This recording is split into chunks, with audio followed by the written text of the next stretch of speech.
Jethro, the priest of Midian, Moses' father-in-law, heard of all that God had done for Moses and for Israel his people, how the Lord had brought Israel out of Egypt.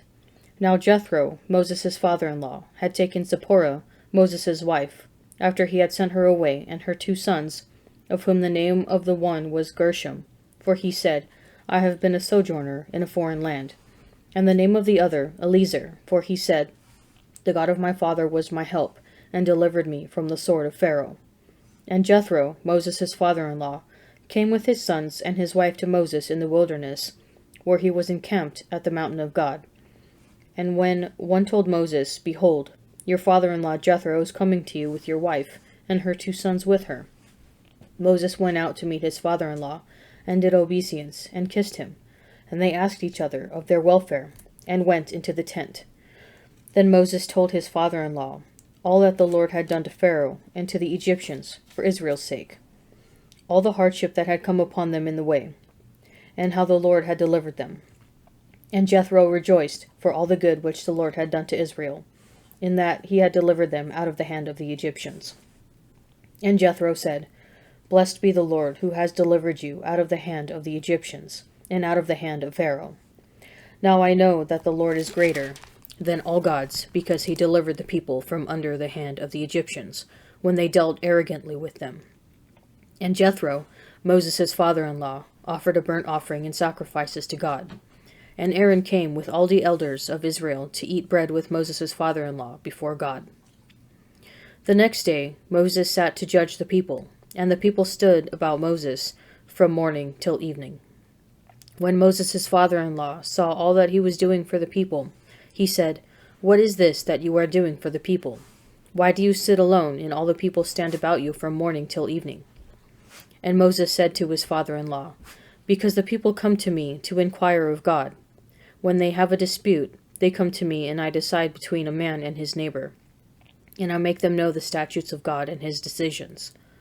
Moses' father-in-law said to him, What you are doing is not good. You and the people with you will wear yourselves out, for the thing is too heavy for you. You are not able to perform it alone. Listen now to my voice. I will give you counsel, and God be with you. You shall represent the people before God, and bring their cases to God. And you shall teach them the statutes and the decisions, and make them know the way in which they must walk, and what they must do. Moreover, choose able men from all the people, such as fear God, men who are trustworthy, and who hate a bribe, and place such men over the people as rulers of thousands, of hundreds, of 50s, and of 10s. And let them judge the people at all times. Every great matter they shall bring to you, but any small matter they shall decide themselves, so it will be easier for you, and they will bear the burden with you. If you do this, and God so commands you, then you will be able to endure, and all this people also will go to their place in peace. So Moses gave heed to the voice of his father-in-law, and did all that he had said. Moses chose able men out of all Israel, and made them heads over the people, rulers of thousands, of hundreds, of 50s, and of 10s. And they judged the people at all times. Hard cases they brought to Moses, but any small matter they decided themselves. Then Moses let his father-in-law depart, and he went his way to his own country. On the 3rd new moon, after the sons of Israel had gone forth out of the land of Egypt, on that day they came into the wilderness of Sinai. And when they set out from Rephidim, and came into the wilderness of Sinai, they encamped in the wilderness, and there Israel encamped before the mountain. And Moses went up to God, and the Lord called to him out of the mountain, saying, Thus you shall say to the house of Jacob, and tell the sons of Israel, You have seen what I did to the Egyptians, and how I bore you on eagle's wings, and brought you to myself. Now therefore, if you will obey my voice, and keep my covenant, you shall be my own possession among all peoples. For all the earth is mine, and you shall be to me a kingdom of priests and a holy nation. These are the words which you shall speak to the children of Israel. So Moses came and called the elders of the people, and set before them all these words which the Lord had commanded him. And all the people answered together and said, All that the Lord has spoken we will do. And Moses reported the words of the people to the Lord. And the Lord said to Moses, Behold, I am coming to you in a thick cloud, that the people may hear when I speak with you, and may also believe you forever." Then Moses told the words of the people to the Lord, and the Lord said to Moses, "Go to the people and consecrate them today and tomorrow, and let them wash their garments, and be ready by the third day. For on the third day the Lord will come down upon Mount Sinai in the sight of all the people. And you shall set bounds for the people round about, saying, Take heed that you do not go up into the mountain or touch the border of it. Whoever touches the mountain shall be put to death. No hand shall touch him, but he shall be stoned or shot. Whether beast or man, he shall not live. When the trumpet sounds a long blast, they shall come up to the mountain." So Moses went down from the mountain to the people and consecrated the people, and they washed their garments. And he said to the people, "Be ready by the third day. Do not go near a woman." On the morning of the third day there was thunder and lightning, and a thick cloud upon the mountain, and a very loud trumpet blast, so that all the people who were in the camp trembled. Then Moses brought the people out of the camp to meet God, and they took their stand at the foot of the mountain. And Mount Sinai was wrapped in smoke, because the Lord descended upon it in fire, and the smoke of it went up like the smoke of a kiln. And the whole mountain quaked greatly. And as the sound of the trumpet grew louder and louder, Moses spoke, and God answered him in thunder. And the Lord came down upon Mount Sinai, to the top of the mountain, and the Lord called Moses to the top of the mountain. And Moses went up. And the Lord said to Moses, "Go down and warn the people, lest they break through to the Lord to gaze, and many of them perish. And also let the priests who come near to the Lord consecrate themselves, lest the Lord break out upon them." And Moses said to the Lord, "The people cannot come up to Mount Sinai, for you yourself charged us, saying, Set bounds about the mountain, and consecrate it." And the Lord said to him, "Go down, and come up bringing Aaron with you, but do not let the priests and the people break through to come up to the Lord, lest he break out against them."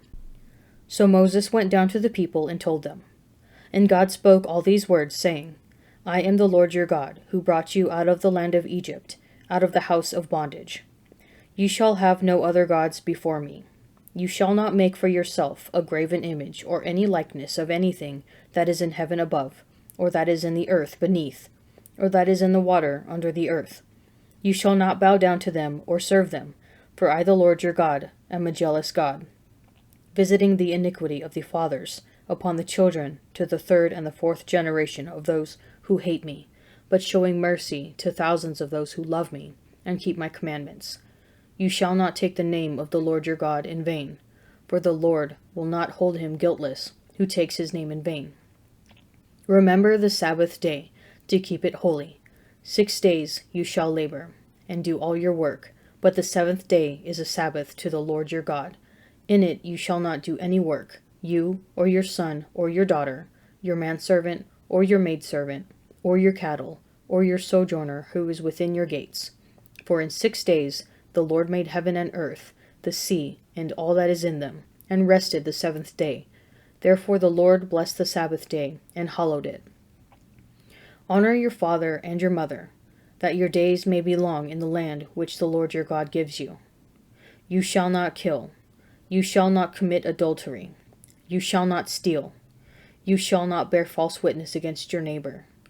You shall not covet your neighbor's house. You shall not covet your neighbor's wife, or his manservant, or his maidservant, or his ox, or his donkey, or anything that is your neighbor's.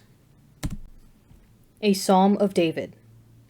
To you, O Lord, I call, my rock, be not deaf to me, lest, if you be silent to me, I become like those who go down to the pit. Hear the voice of my supplication, as I cry to you for help, as I lift up my hands toward your most holy sanctuary. Take me not off with the wicked, with those who are workers of evil, who speak peace with their neighbors, while mischief is in their hearts. Repay them according to their work, and according to the evil of their deeds. Repay them according to the work of their hands. Render them their due reward. Because they do not regard the works of the Lord, or the work of his hands, he will break them down and build them up no more. Blessed be the Lord, for he has heard the voice of my supplications. The Lord is my strength and my shield. In him my heart trusts. So I am helped, and my heart exults. And with my song I give thanks to him. The Lord is the strength of his people. He is the saving refuge of his anointed. O save your people and bless your heritage. Be their shepherd and carry them forever. And as Jesus was going up to Jerusalem, he took the 12 disciples aside, and on the way he said to them, Behold, we are going up to Jerusalem, and the Son of Man will be delivered to the chief priests and scribes, and they will condemn him to death, and deliver him to the Gentiles to be mocked and scourged and crucified, and he will be raised on the 3rd day. Then the mother of the sons of Zebedee came up to him with her sons, and kneeling before him she asked him for something. And he said to her, What do you want? She said to him, Command that these 2 sons of mine may sit, one at your right hand and one at your left, in your kingdom.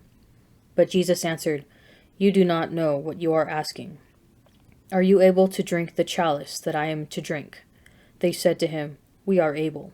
He said to them, You will drink my chalice, but to sit at my right hand and at my left is not mine to grant, but it is for those for whom it has been prepared by my Father. And when the 10 heard it, they were indignant at the 2 brothers.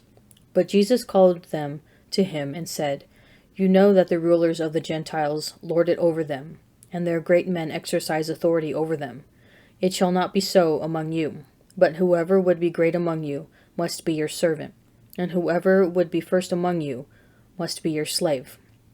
Even as the Son of Man came not to be served, but to serve, and to give his life as a ransom for many. And as they went out of Jericho, a great crowd followed him. And behold, 2 blind men, sitting by the roadside, when they heard that Jesus was passing by, cried out, Have mercy on us, Son of David. The crowd rebuked them, telling them to be silent, but they cried out the more, Lord, have mercy on us, Son of David. And Jesus stopped and called them, saying, What do you want me to do for you? They said to him, Lord, let our eyes be opened. And Jesus, in pity, touched their eyes, and immediately they received their sight and followed him. The mother of John and James intercedes for them to Jesus, asking that they be given the 2 top positions in his coming kingdom. Jesus is on his way to Jerusalem, and his disciples have a growing conviction that he is the Messiah, the King who will restore the glory of the Davidic kingdom. They expect that when Jesus comes to Jerusalem, the capital of Israel, a regime change will occur. Like a good mother, she seeks the best for her sons. Of course, things will turn out far differently than what they all expect, which is what Jesus says in reference to the cup he must drink. Least expected of all is that Jesus will be enthroned upon the cross, and on his left and right will be 2 crucified thieves. Jesus explains that in his kingdom, power is exercised far differently than it is in the world, for if the king makes himself a slave and gives his life as a ransom, those who seek to be his closest associates must be willing to become cruciform in their service to others. Whom do you serve for Christ's sake? What cup does Christ want you to drink, that you may join him in glory?